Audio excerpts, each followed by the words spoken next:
Welcome to the Resilient Reiner, the premier podcast focused on mental performance for equestrians and improved horse show performance. Whether you're a rookie reiner or a seasoned competitor, this show is for riders who want to take their skills to the next level and achieve their full potential in the show ring. I'm Nicole Burnett, and I'm a master mindset coach who's obsessed with helping you achieve all those horse dreams you always thought were impossible. Join me each week to develop a show-ready mindset and gain the competitive edge you need to compete with confidence. Hey there, horse world. Welcome back to the podcast. For this week's episode, I recently came across this story and I just really wanted to share it with you. Just imagine that it's me sharing this story with a friend because I thought it was really cool and I just truly wanted to share it. So this is a story that I stumbled across where it's Warwick Schiller sharing his experience preparing and competing in the 2018 World Equestrian Games for Australia. And he was sharing his experience, particularly through the lens of his mental preparation. And it was just really cool. And there are plenty of case studies out there from top riders sharing about how they prepare for competition and what they do.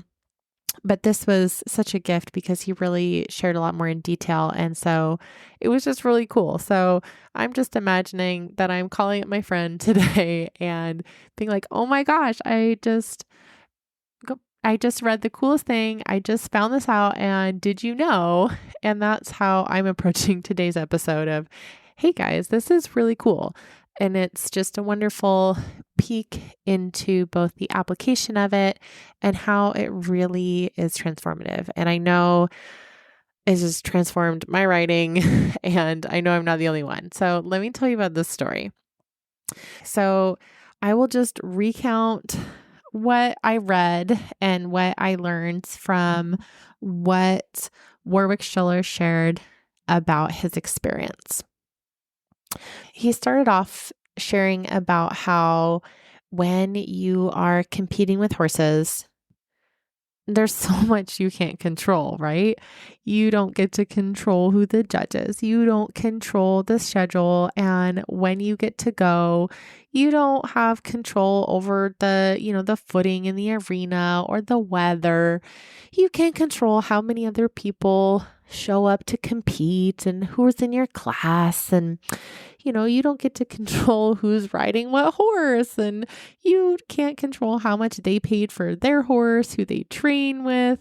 There's so much that's just absolutely not in your control at all. And so what can you control when it comes to a horse show? Because most things you literally have no control over. And it really comes down to that you can control yourself. You can control your own thoughts and your own actions. And hopefully through your own thoughts and actions, you have some sort of control over your horse, right? And to break it down even further, where do our actions come from? Where actions all start with a thought. And so really the most important thing when it comes to a horse show is your own thoughts, because that is truly the basis of the entirety of your own sphere of control, right? Is that your thoughts come first before you take action. And so your thoughts are the number one thing that is going to determine your success or failure at a show.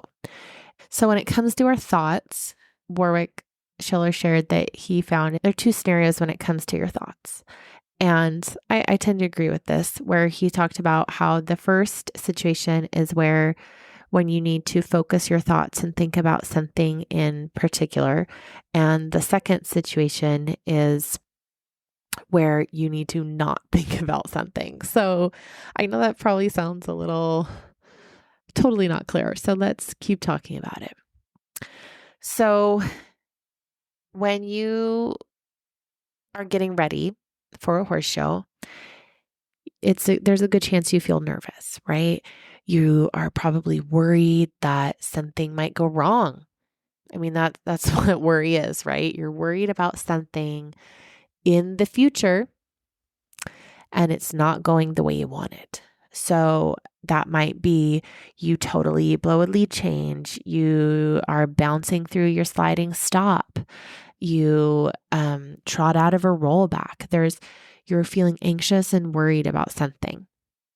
And Warwick brings up this point that it's okay to have thought like that come up, but what really matters is what do you do with those thoughts? And it's the actions that you take and what you do with those thoughts that will determine your success or failure. And I really liked when I was reading about that part, because that's something that I really believe in and that I have found to be life-changing for me personally, is that when I realize that I am not my thoughts. It is so freeing when you realize that your thoughts are just things that pop up, but you do not have to be your thoughts. You do not have to agree with your thoughts. You don't have to take actions on your thoughts. They're just something that pops up. And a lot of times, particularly, you'll find that thoughts that are not very helpful are thoughts that are popping up from your ego trying to protect you. And that's wonderful. Thank you, ego, for trying to protect me. And those thoughts don't have to be truly helpful, right? They're trying to keep you small, keep you safe. For example, if you ever get mad at somebody, I'm trying to come up with a really dramatic example. I don't know, you just found out something that made you really angry and you kind of want to take your water glass and throw it and smash it against the wall. Well, that's a thought. But what do you do with that thought? Do you have to agree with it? Do you have to throw the water glass just because you're angry? Do you have to yell? Do you have to do anything? All of those are behaviors and actions that you can choose or not choose. That is 100% your choice, the actions that you choose to take from that thought. Does that thought inherently mean anything? Does it inherently mean that you're a good person, a bad person, that you are angry, that you are an angry, terrible person? It doesn't have to mean anything. Anyway, but I have definitely found a lot of freedom and a lot more neutrality that is very empowering through the recognition that I am not my thoughts and I can choose to react or not react after any given thought. So back to the story. So before these 2018 games, so Warwick Schiller and his wife, Robin, shared, and so they were competing for the Australian reining team. They received mental coaching from a mindset coach who's based out of New Zealand, whose name is Jane Pike. And I really agreed with one of the quotes that Warwick attributed to Jane Pike, which is where she says, you can't move away from something, you can only move towards something. And there's a ton of variations on expressing that sentiment, and it is so true. And I'm going to share the story that Warwick tells because it made me chuckle, and hopefully it makes you laugh out loud too. So if you ask her what she means by that, Warwick says her usual explanation is she will talk about a big blue tree. And she'll say, okay, I want you to not picture a big blue tree. I don't want you to picture a big blue tree. And I also don't want you to picture a yellow bird at the top of that big blue tree, right? And while you are not picturing a big blue tree with a yellow bird at the top of it, I want you to not picture some green grass at the foot of the tree. Well, what are you thinking about now?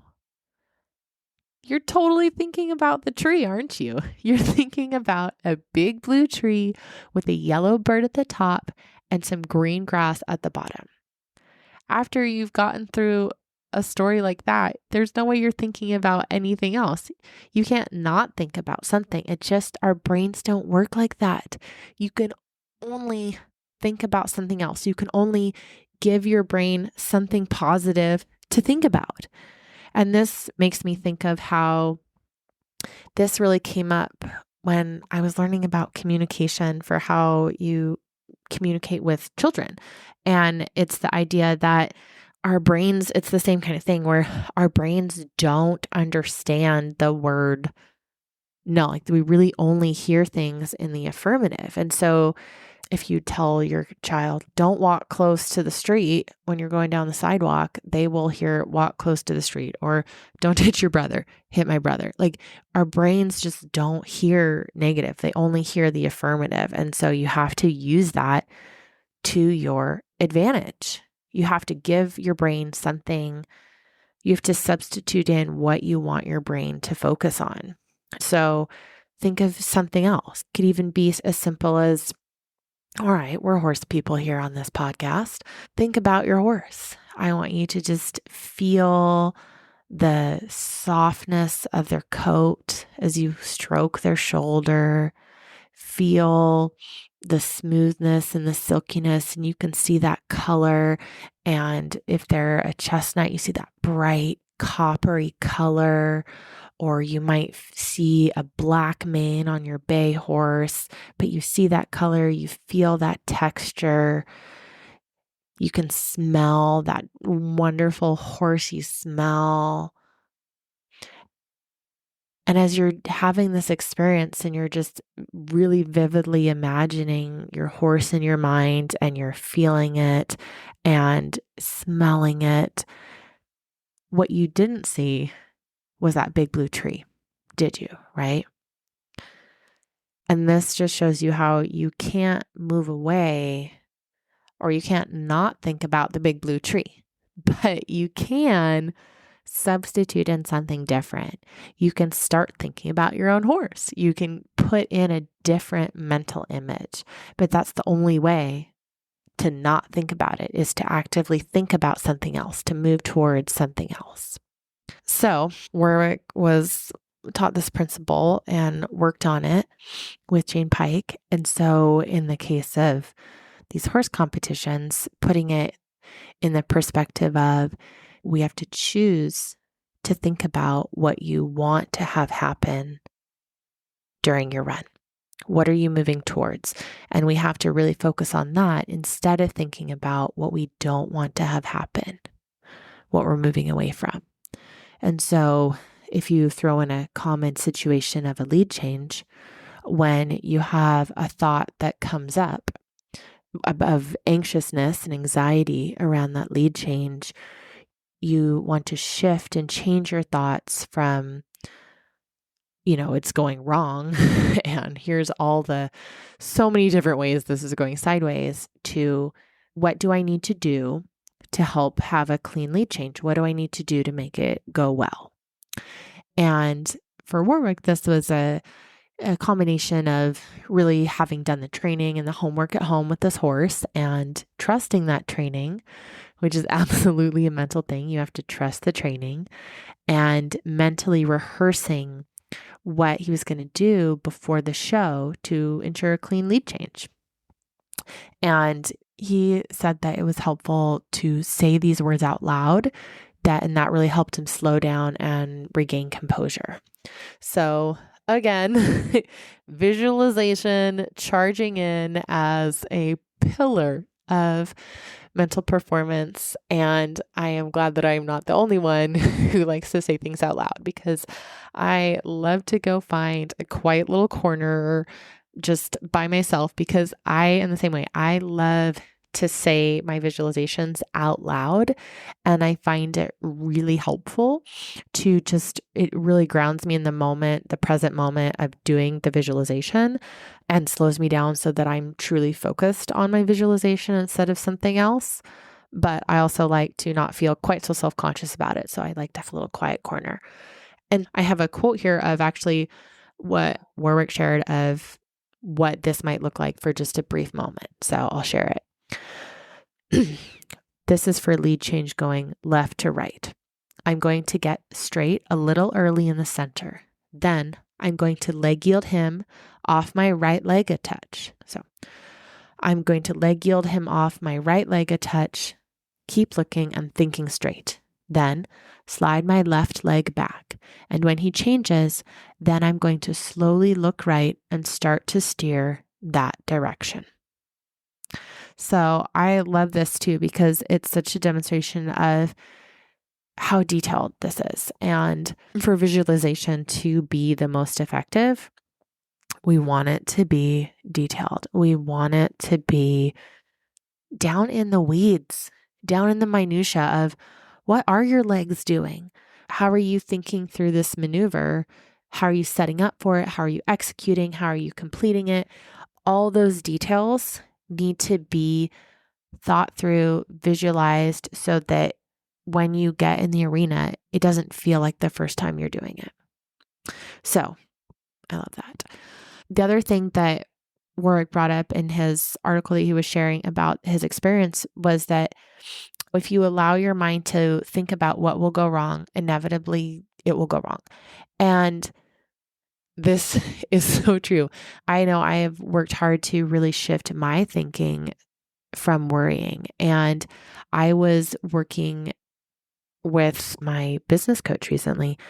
And one of the things that he said that really helped his mindset, and this really stuck with me, was that worrying doesn't accomplish anything. And this is such a life-changing perspective that worrying, I need a whole podcast on this, but worrying doesn't change the outcome. It doesn't. Worrying accomplishes absolutely nothing at all. So worrying is not going to change the outcome. It's not. And gosh, what is that pithy phrase? It's where our focus goes, energy flows. And that's basically the idea that Warwick was getting at here, is that the more we focus on things that can go wrong, the more likely it is that those things will go wrong. That's where our energy is. That's what we are focused on. And so it is so powerful to shift and change our thoughts and change our perspective, change our focus on what do we want to have happen. What do we want as a desired outcome? And the more we focus on that, the more likely that we will have a successful clean run. Okay, back to the story as we're going along. So one of the interesting things that Warwick brought up in this article he was sharing was that he really had practiced over years of competition in reining, was teaching his mind to focus on the desired outcome. So focused on what you want instead of not what you don't want. And that he felt kind of reasonably good about that. That's something a skill he'd been developing for years. But that for these World Equestrian Games, he learned a new skill. And he said this brought him amazing results. And that was the skill of not thinking about anything. And when I read that, that immediately brought to my mind just went, meditation. Because that's a lot of what meditation is really just clearing the mind and not thinking about anything.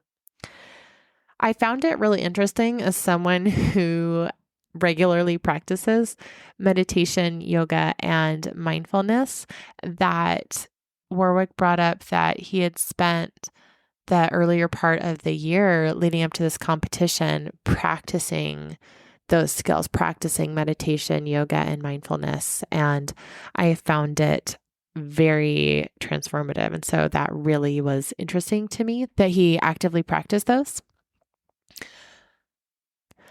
Okay, so when Warwick and his wife Robin went to these games were in North Carolina. And when they got there, I'll give this as kind of a background that both he and Robin thought 217.5 would be what they and their horse were capable of for, kind of best case scenario. So that's kind of a baseline as I finish out this story here. And so during the year, in addition to his meditation, yoga, mindfulness, Jane had coached them on their mindset. They had specific homemade audio tracks that she'd made for them. And then before the World Equestrian Games, she also taught them some breathing techniques. And you know me, I love my breathing techniques. I'm all about it. It's my favorite thing. And so Warwick shared that during the days leading up to the main competition, that anytime he got nervous, which again, being nervous is you're not in the present moment. Your mind is busy worrying and thinking ahead about future events. And so he would utilize these breathing techniques, and he said his anxiety would just disappear. And so from his perspective, that was really helpful because the horses were good, they were solid, and that was a moment in time where it was just most helpful for him to not think about what they were going to do, to just be in the moment. They've already done the work. Let's not overthink it. And then even during the first round of individual competition, and Warwick said it was the most relaxed he'd ever been showing a horse, just full stop, period. And I thought that was so cool. And he said there was even a couple times in the warm-up that he felt anxious. So if you ever feel anxious in the warm-up, you are not alone.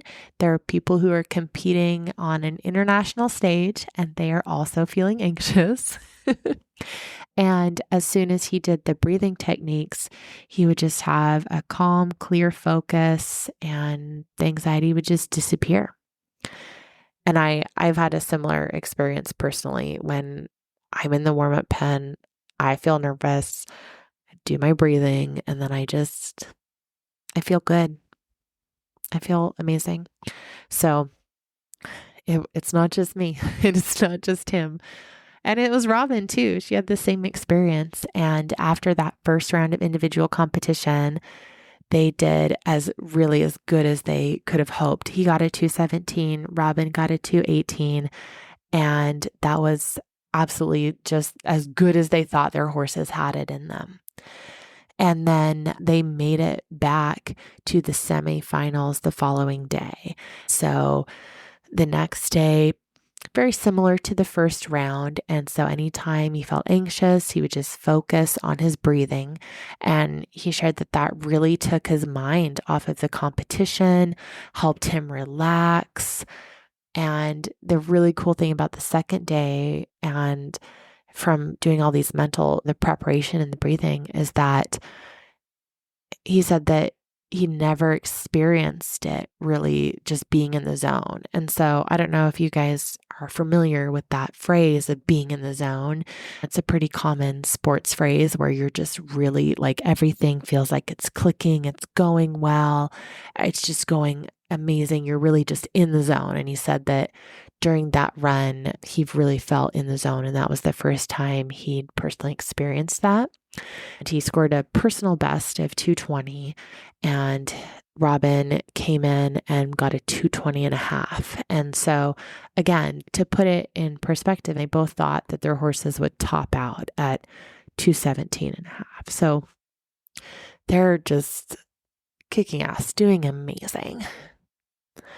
And I thought this story was just really cool. Just such a testament to the mental side of competing with horses. And the other thing was that Warwick shared that he shared that his physical game wasn't as good as it had been. And he was a little rusty after not showing and competing for 3 years. But he said that his mental game was so much better. It was at a much higher level after the mental coaching he received and all the skills that he gained. His new ability to not think about anything and really be in the present moment.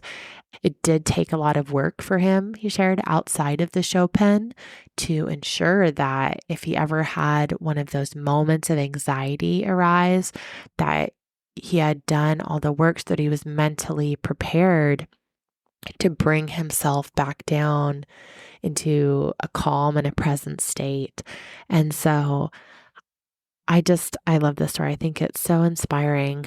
And I'm so grateful that he shared this story so that people can hear and learn about this from a rider who's competing at the international level, at the World Equestrian Games. So you have riders from around the world competing at this competition, and just that it's so inspiring. It really shows that for so many riders that working on your mental side of things is about the best way to level up your riding, because we do so much physically in our technical skills, but that truly can only bring us so far. You need the mental component to take you all the way. You cannot get there without the mental component. It will not happen. It does not work. And so I love his story of just the testament of it is a lot of work, and it takes a lot of focus and effort to develop those skills. And just the point too, that when you are competing, that everything can feel very heightened. And so working on those skills outside of the show pen in a calmer environment so that you can really master those mental skills and call upon them when you need them. So, and I just love this stuff. I'm all about meditating and breathing, and there's so many different components to the mental game, and they really all come together to make such a huge difference. So I just really wanted to share that story with you. I thought it was awesome. I hope that you really found that encouraging as both something that is slowly making its way into the equestrian world and as something that is inspiring for you to take some of these techniques and to start learning more about your own mind and how you can integrate that with your body to improve your riding, because mastering the mental side will absolutely just catapult your riding forward. Thank you so much for joining me today. I am so grateful and honored that you would choose to spend your time here today. Drop me a comment. It really helps the podcast if you scroll down, rate it 5 stars, and leave a little note about something that was interesting to you from today's podcast. So thanks so much, and I can't wait to talk to you again next week. Thank you for listening to today's episode. I'm so grateful that you chose to spend some of your time today with me. If you enjoyed this episode, make sure to share it with a friend. And if you want more support to ensure you ride your best at home and at shows, go to NicoleBurnettCoaching.com to get your free copy of Become Unbeatable in the Show Pen: 5 mental skills every reiner needs to master.